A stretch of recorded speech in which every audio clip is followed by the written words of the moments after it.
Welcome to the Mindset for Runners podcast, helping you to access and unlock your true potential as an athlete. Hey, it's Rob and welcome to this episode. This is really going to help you to lay out all the steps that you need to be working on in your training so that you're ready mentally for race day. Let's get stuck straight into this. I'm going to lay out the structure of all the things you need to be doing, and I'm going to help you kind of just get a deeper understanding of each one. These are in no real particular order, so just take some notes and take some mental notes if you're out running or doing the dishes or whatever you're doing right now, of what things that you might be doing well and maybe the other things that you need to be doing more of, and maybe some things you're just not doing at all, which you can incorporate into your race preparation. So let's get started with clearly knowing your goal or the intention for your next upcoming race or your event. So have you explored the different ways to set goals? And do you know what way manages to hit your values the best way? So SMART goals are the traditional way of setting goals: specific, measurable, attainable, realistic, and timed. But it's from the 70s from some business dude that decided that this is a great way to lay it out. And it is a good way, but it might not be the right way for you. There's so many other ways that you can set your goal that's going to be more aligned to who you are as a person and how you like to get things done in life. So it doesn't necessarily mean you have to set goals in that SMART formula, which you may have done at work on one of those courses that you're made to do that you don't really want to do. So have you explored those different ways, and have you set your goal in the goal setting method that is more aligned to you? Next thing is, do your goals, are they going to support your values in life? So is your running goal going to support your goal of your most important goal, which might be family or health or growth or whatever else your values are, right? So does your goal support the attainment of your values in life? And other questions around goal setting: is this goal really your goal? And is it what you really want? And do you know why you're doing it, the reasons that you want this goal? Because often we get kind of inspired and drawn towards other people's goals, but the fuel that you have will run out if it's not aligned with your values and who you are aspiring to be as a person and reaching those values. So that's the first real step around mindset work, is clearly knowing what your goal is. It doesn't have to be a time or a place or an outcome in an event. It could be merely that you want to get fitter, or you want to see the world and travel more, or you want to push yourself, and have these open type goals instead of a specific goal. So number one is getting clear on your goal or your intention for the next race or your event. Next one, number two, do you know how to monitor your mind and take control of your focus and your attention as you run? Big question, right? So do you have the awareness to know what's happening inside of your mind and body as you're running? And are you able to take control of it when it's going in a place that you don't want it to go? For example, if you're running along and you start to have a negative thought pattern that gets bigger and bigger, like a storm in your mind, and eventually takes over your body and makes you feel like you're not good enough, or you're not doing well, or you can't get over this, or this is too hard, or whatever, and does it eventually end up spiraling you downwards, and you have no way of controlling that? So in mindset work, we learn how to be aware of the thoughts and feelings that are happening in our bodies, and that they're based on our beliefs about who we are and about how the world is and our identity. And we're able to control our thoughts as we run and as we move, and direct them in the way that we want them to. This is all the practice that we do in our lead-up work to the event.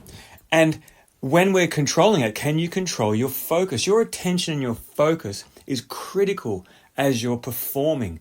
And elite performers know this. They know how critical it is to maintain that focus and attention. So do you have the skills and the tools to know how to monitor where your focus is going and draw it back to the core principles that will bring you your best performance, whatever that means to you? It might just mean that you run the happiest you've ever run, or that you get as fit as you ever have, or that you maximize every possible part of your potential in this event to really, be the athlete that you want to be.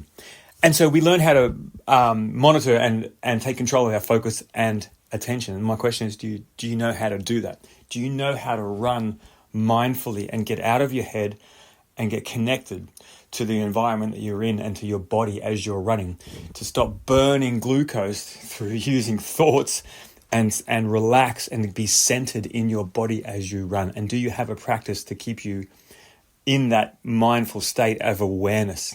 So these are the concepts around number 2. Number 3, do you have credible self-talk that's been prepared and practiced in training so that you're ready for the event?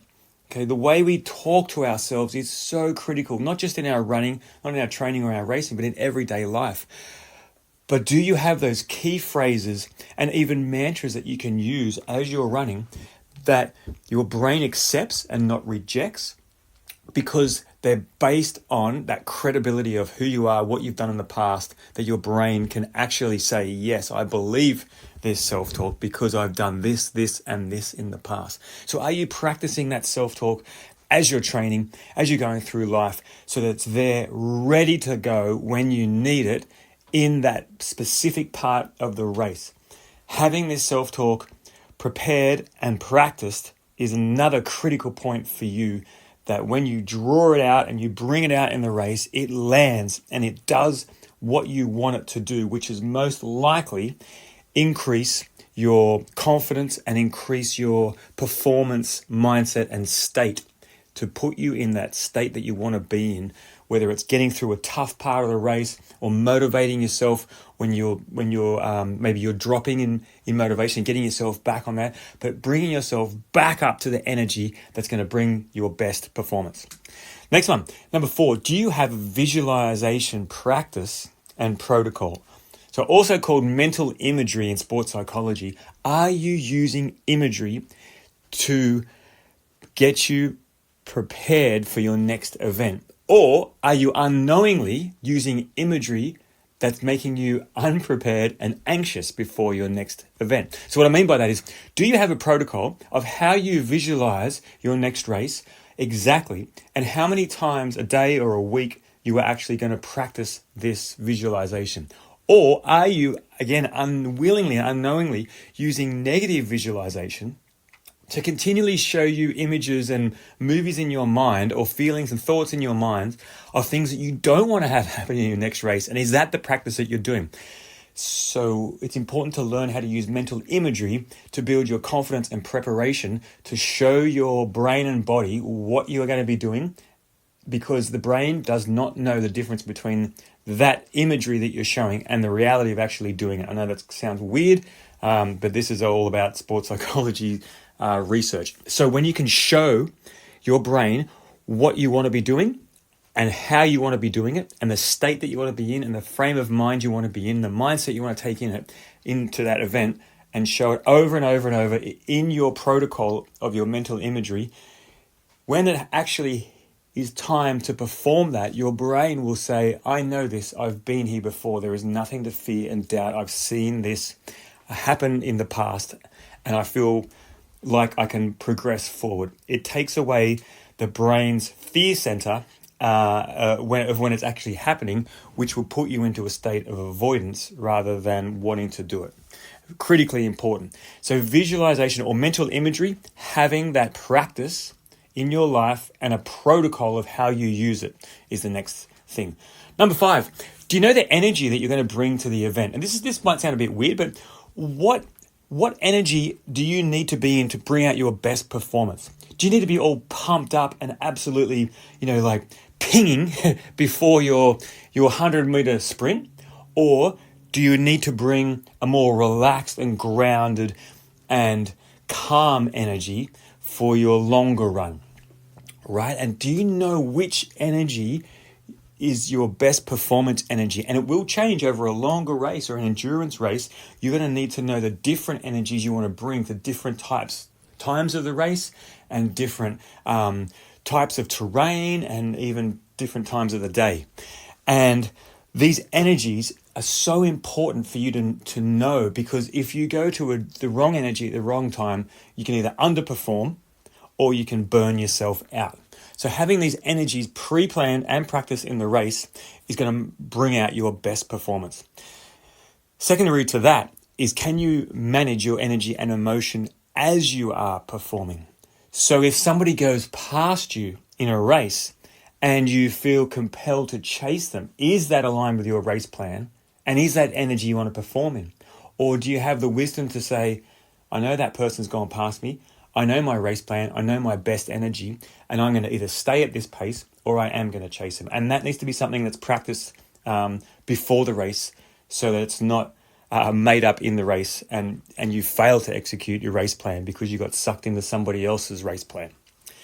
And then along with this, do you know how to overcome setbacks or obstacles or things that change during the race and manage your emotional state in the moment?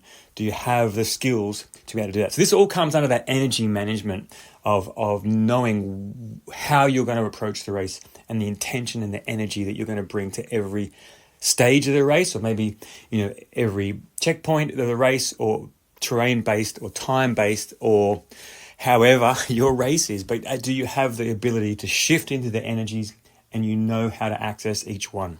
Again, that might sound a weird one, but I hope you get the concept of energy management and what to bring to the race and how it can definitely affect the outcome. Next one. Do you understand yourself as an athlete and know what makes you tick? So have you taken the time to reflect on past performances, to reflect on your own mindset and challenge your mindset and your beliefs about how you might be as an athlete? Because these are critical to accessing your best performance. For instance, perhaps your idea of yourself and the way you see yourself is not at the highest capacity of what you're actually capable of. And therefore you're holding yourself back from your potential by saying, I'm not as good as this person or that person, or I don't think I can do this. But you might not be seeing it accurately. And when you can challenge those assumptions of, maybe I can perform better, maybe I can go a little bit harder, or maybe I can go a bit longer than I think, and I'm basing my assumptions on things that are unfounded. But unless you take the time to investigate that mindset and investigate your beliefs and your thoughts, and design the ones that you want in your life, you're never going to know. And that's what understanding yourself and knowing what makes you tick, it's so critical. And sometimes people avoid looking back at their past or reflecting or doing some introspection. But this is critical for us as athletes, especially if you're doing endurance stuff, to really understand yourself and know yourself at a deeper level. And then that's the question is, are you willing to look inside yourself, get to know yourself, and take the courage to go deeper and draw out those key elements of who you are, why you want to do what you're doing, and what you're capable of that perhaps you don't yet see. That's a deep one. Hope you were all right after that one. Number 7, do you have a pre-race routine for controlling your mind and emotions? A lot of us, and I was victim to this in the past, fell victim to a lot of pre-race anxiety, losing nights and nights of sleep and having terrible couple previous weeks before the race because you're just wrapped up in this emotional storm. But you don't have to put up with that. Do you have a pre-race routine and can you regulate your pre-race anxiety? Can you regulate your emotions leading up to the event through planning, through a protocol for calming your nervous system and regulating your nervous system and keeping yourself grounded instead of falling victim to your anxious neurotic brain, and I can speak freely because this is exactly how I used to be with weeks before the race until I learned all this stuff. Right, so do you have that pre-race routine, and do you know how to control your mind and emotions? And this is a skill that can be learned. You don't have to put up with all that stuff like you think you possibly do. Moving on, number 8, can you coach yourself through hard things? We choose endurance sports, and that could be anything. Endurance sport can be a 400, 800 meter run, okay? When we're in that aerobic part of our threshold. Now, can you coach yourself through hard things? Because that is where you're going to grow as a human. And I really believe we choose these races because on some level we want to grow and we want to know more about what we're capable of. And that's the attraction to these races is, I didn't think I can do this, but I actually did it. Or I'm attracted to do this longer race. I don't know why, but there's just something about it that makes me sign up for a longer race or want to go faster or want to go to a different place in the world and do a race or want to push myself in some way. And then so the ability to coach ourselves through hard things, whether that's the ability to endure hard times and suffer as an athlete, or an ability to coach yourself to step up and take on that race that you didn't think you could do, or go faster up that hill, or chase down that person, or perform in a way that you thought you couldn't. And that self-coaching is a key component to be able to draw out those different parts of you to increase your performance and get to that growth, which is the reason that you signed up for this race in the first place. And that self-coaching is a skill you can build in practice that'll help you endure more, if you like, suffer more, and be okay with it. Be able to sit in that difficult, uncomfortable place and know it's going to pass, you're going to get through it, and you're going to surprise yourself and be proud of yourself when you come through the other side. All right, next one.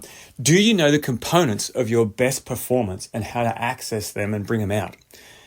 Right, this is something that not many athletes do, but when you can go back to past events that you've done or past performances and draw out the components of those performances that made it so good and bring them and sprinkle them into your mindset plan so that you can access those parts of yourself again, you're going to be able to not just recreate, but evolve and grow again in your next race. So many of us have a great race and we think that was awesome. And then we go to the next race and we start again without taking the lessons of how we perform so well. And then we do the next race and the next race and the next race. And instead of looking back again, having a reflective view on our racing, or even just a key moment in a race where you're performing well and drawing out that, why was that so good? What was I focusing on? What was I thinking? What was my energy? What was I doing in that moment that led to that excellent performance? And then recreating it in the next one so that you can build it as one of your strengths. And so often we don't focus on our strengths because we just accept that if I've got it, then everyone else must have it as well. But that's not true. So are you reflecting? Are you drawing it out? And can you replicate those elements, your previous best performance, and apply them to your next race? Rightio. So I've given you a good, the 9 points here of a real, key overview on how to build your mindset going forward. And I want to make sure that you listen to this again and you go through these steps and do them again.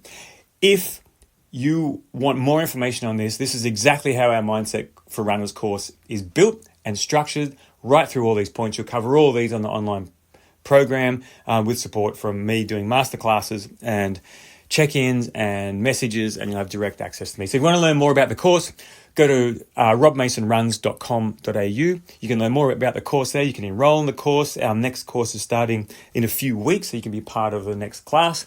Or you can join our online community, which is where you'll get access to me and to all of the things that I'm sharing and learning and thinking about and helping athletes that you probably know that are just working through their mindset to get their best performance.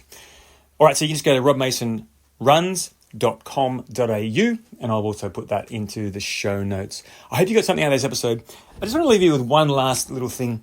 Have you ever listened to a podcast as you're running, or a song as you're running, or maybe you listen to someone like David Goggins, if you know who David Goggins is, and something they've done, or either Goggins said something, for example, or your favorite motivational speaker has said something as you're running, or you've listened to that song, or you've listened to a podcast, and your performance has increased in the moment, right? So you've listened to something and you've suddenly felt better, or you've suddenly accessed a part of you that's allowed you to perform better. That is an example of what mindset work can do for you. Something that person said or that song did has unlocked a part of your potential that you've been holding back and not using. And when you can understand what that part is and unlock it yourself without needing somebody else to do it, that is how mindset work can make you a better runner, better athlete, better human, by understanding what that part was and bringing more of that to your running and to your life. As always, hope you got something practical, and go to robmasonruns.com.au for more information. And I look forward, as always, to seeing you on the next episode. Thanks for listening to the Mindset for Runners podcast. I hope you got something practical and useful out of this podcast, or something inspiring to help you get out for your next run. If you have a question about Mindset for Runners or athletes in general, please email me at robmason.run@gmail.com and I'll answer your question on an upcoming podcast. And if there's anybody you know who could benefit from the information I share in this podcast, please share it with them. See you next time.